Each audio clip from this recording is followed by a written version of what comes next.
Мощнейший удар сразу по нескольким ключевым предприятиям. ВСУ сделали подарок для россиян. Поставлен новый рекорд. Топливный кризис продолжает усугубляться. Бензина нет даже в нефтяной столице.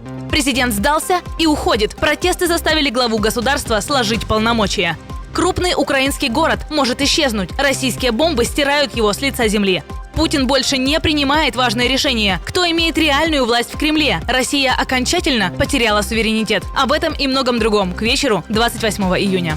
Воскресный вечер с Нехта – правильный выбор перед новой неделей. Главные новости к этому часу прямо сейчас. Я, Дарья Петрова. Начинаем.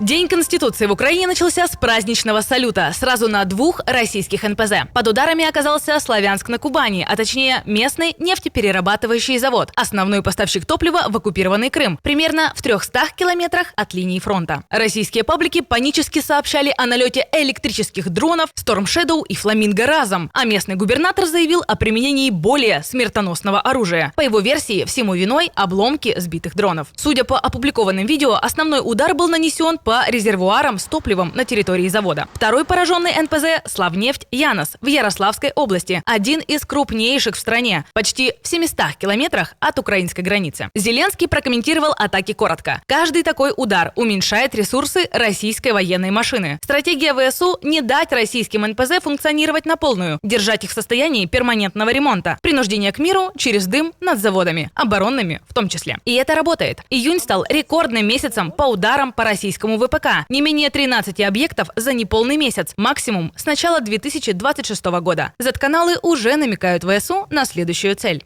Омский НПЗ остался один целый. Надеюсь, его берегут как зеницу ока. Готов ли он остаться целым? Один уцелевший НПЗ. Но надолго ли? Чтобы избежать новых прилетов, адепт теории плоской земли Юрий Лоза предложил просто взять и закрыть небо над Россией. Создается впечатление, что безопасно жить сегодня можно только в Питере, который проводит помпезные многочасовые алые паруса, видимо, доподлинно зная, что к ним не прилетит. Но тогда сам собой возникает вопрос: если можно гарантированно перекрыть небо, то почему бы не сделать это повсеместно? Видимо, Лоза позабыл прекраснейшие виды горящего Петербурга во время Питерского форума. Как справедливо напомнили ему в комментариях, закончить войну и вывести войска из чужой страны не вариант. Тем временем страна-бензоколонка превратилась в страну очередей на заправке. Бензин заканчивается уже и в нефтяной столице России. Такого вы еще не видели. Бензина нет. 92-й 90 рублей 90 копеек. Россия, город Сургут. Напомню, что Ханты-Мансийский автономный округ обеспечивает более 40% всей добычи нефти в РФ. В Иркутске, например, наступило внезапное прозрение, что топливо появится еще не скоро и что никто уже им не поможет. Иркутск, нам никто не поможет. Все наши крики о помощи, о просьбах никто не услышит. Удмуртия тоже начинает нервничать. Нигде нету бензина. Куда ехать, господи? Подскажите, помогите. Я уже начала нервничать, это вообще не смешно. Удивительно, но длительное времяпровождение в очередях заставляет россиян задаваться резонными вопросами. Люди, которые не интересуются политикой, чем вы сейчас интересуетесь? Я вот стою 2-й час в очереди за бензином.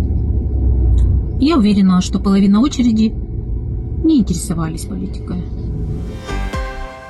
Марш на Москву захлебнулся, не успев начаться. Военного Александра Лунина, который отправился в столицу для встречи с Путиным, арестовали. Запись об этом появилась в телеграм-канале военного от имени его администратора. Александр жив и здоров. Его привлекли к административной ответственности и задержали на 11 дней.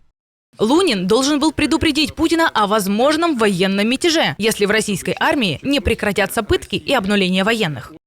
Решили мирно не раскручивать ситуацию, а просто все заглушить. Получается, всяким ремеслам можно, а самого ветерана СВО сразу в кутузку.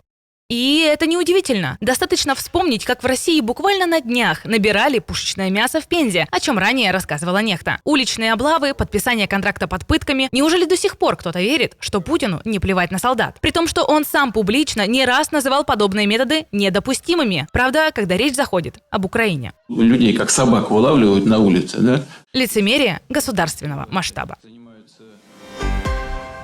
Город стирают с лица земли. Краматорск, который еще недавно считался тылом, все чаще оказывается под ударами. Управляемые авиабомбы падают прямо в центре. Издание Bloomberg со ссылкой на украинских военных пишет, что цель армии Путина не только разрушение, но и психологическое давление на гражданских. Один из украинских бойцов формулирует еще жестче. Они воюют так, чтобы для нас осталась только голая земля. До войны в Краматорске жили 200 тысяч человек. Сейчас эвакуация. Гуманитарные организации уходят на 60 километров западнее. России вряд ли удастся захватить и удержать Краматорск в ближайшее время, поскольку ее войска до сих пор не смогли полностью установить контроль даже над меньшими городами региона, в частности, Дружковкой и Константиновкой. Однако постепенное продвижение российских сил, как отмечает аналитик, позволило максимально приблизить средства поражения к городу, из-за чего интенсивность атак выросла в разы. Стратегическое партнерство Москвы и Пекина углубилось настолько, что в Кремле уже не все решения принимают самостоятельно. Бывший председатель военного комитета НАТО адмирал Роб Бауэр говорит прямо: если Россия захочет напасть на НАТО, решение будет принято далеко за пределами Москвы. Где, по-вашему, будет принято решение? В Пекине. Китайцы, по сути, позволяют России оставаться в войне. Они предоставляют России все необходимое для производства оружия. И это не просто мнение отставного военного. Разведывательное сообщество США в докладе за 2026 год предупреждало: Китай существенно укрепляет способность России вести войну и противостоять внешнему давлению. Нидерландская военная разведка добавляет, что Пекин сохраняет видимость нейтралитета, но на практике значительно усилил военное сотрудничество с РФ за последний год. Одновременно Бауэр предупреждает и о другой ловушке. Европа слезла с газовой иглы Путина и садится на китайскую. 90% сырья для производства возобновляемой энергетики производит Китай. И если Си повторит маневр Путина, Европа останется без света, тепла и транспорта. Тем временем молчание другого союзника Москвы продолжается. После 2 дней закрытых посиделок с Путиным на Валдае Лукашенко пакует чемоданы. Правда, в Минск он так и не спешит. Вместо этого несменяемый махнул в Азию. Большой государственный визит, переговоры на высшем уровне, громкие проекты, фирменная многовекторность. Об этом сообщил его пул. Правда, самого диктатора не показали. Пришлось выкручиваться главе его администрации. Не нужно раздувать сенсацию там, где ее нет. Идет абсолютно обычная, планомерная, очень скрупулезная работа. Что именно высказал ему Путин за закрытой дверью, мы по-прежнему не знаем. Но маршрут говорит сам за себя. Едва вырвавшись от хозяина Кремля, Лукашенко тут же двинул подальше от Москвы. На переговоры. Похоже на чистый инстинкт самосохранения. Пока Кремль тащит его в свою тонущую лодку, крепкий хозяйственник на всякий случай присматривает себе запасной аэродром где-нибудь в Азии. Подальше от чужой войны и от хозяина, который вызывает на ковер. После 18 месяцев протестов президент наконец-то сдался. Или сделал вид, что сдался. Александр Вучич объявил о своих последних днях и неделях на посту президента Сербии. В стране пройдут досрочные президентские и парламентские выборы. Об этом он заявил на митинге своих сторонников в Белграде. Я буду президентом всего несколько недель. Затем я подам в отставку. Но ничто не вечно. И слава богу, что это так. Вместе с тем, Вучич заявил, что протестующие, в большинстве своем студенты, стремятся разрушить страну и обвинил их в сговоре с неназванными иностранными державами. Серия крупнейших протестов в стране со времен свержения Милошевича охватила Сербию после трагедии в Нови Саде. В ноябре 2024 года обрушился навес на железнодорожном вокзале. Погибли 16 человек. Студенты и оппозиция обвинили власть в коррупции и более масштабных проблемах в управлении. Но Вучича не спешат хоронить. Президентский пост в Сербии во многом церемониальный. Зато премьер-министр – реальная власть. И Вучич уже намекал, что не прочь вернуться на эту должность и сделать своим преемником на посту президента союзника, чтобы сохранить контроль над властными рычагами. К тому же он не уточнил дату своей отставки и дату проведения новых выборов. Это совсем не конец Вучича. У него уже есть план, и политической пенсии там точно нет. Студенческое движение настроено скептически. И уйдет ли он на самом деле – большой вопрос.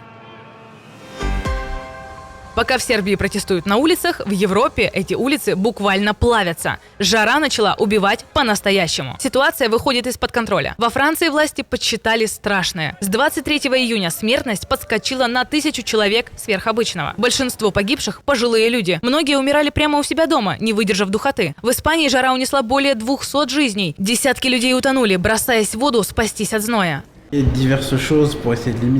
Мы перепробовали множество способов, чтобы ограничить повышение температуры. Мы установили навесы, использовали фильтры, мы испробовали многое, но во время такой жары, как сейчас, ничего не помогает.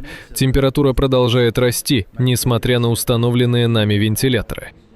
Рекорды продолжают падать один за другим. В Германии 27 июня зафиксировали исторический максимум – 41,5 градус по Цельсию. Причем прежний рекорд продержался меньше суток. Во Франции в пик доходило до 44, в Британии – под 37 градусов. Отменяли школы, фестивали, даже смену караула у Букингемского дворца. Раскаленная волна уже движется на восток. Сколько еще будет побита температурных рекордов, никто не знает. А лето только начинается. У России отжали кусок территории. И сделали это не дроны и не солдаты НАТО, а самые настоящие хищники. В Приморье акулы подошли вплотную к берегу и фактически выгнали людей из воды. Популярной у туристов в бухте Приозерье отдыхающие сняли на видео акулий плавник, кружащий в паре десятков метров от суши. А на следующий день их там насчитали уже 2. Да, купаться в этом году, кажется, у нас не получится. Купальный сезон местные для себя уже закрыли. Заходить в воду попросту боятся. Получается, целую бухту отдали без боя. Теперь там хозяйничают зубастые оккупанты. Так что пока Кремль грозит миру и якобы расширяет территории, свое же побережье он потихоньку сдает даже рыбам. Вот такая морская спецоперация. На этом пока все. Спасибо, что досмотрели до конца. Подписывайтесь, чтобы не пропустить ничего важного. И до встречи уже утром.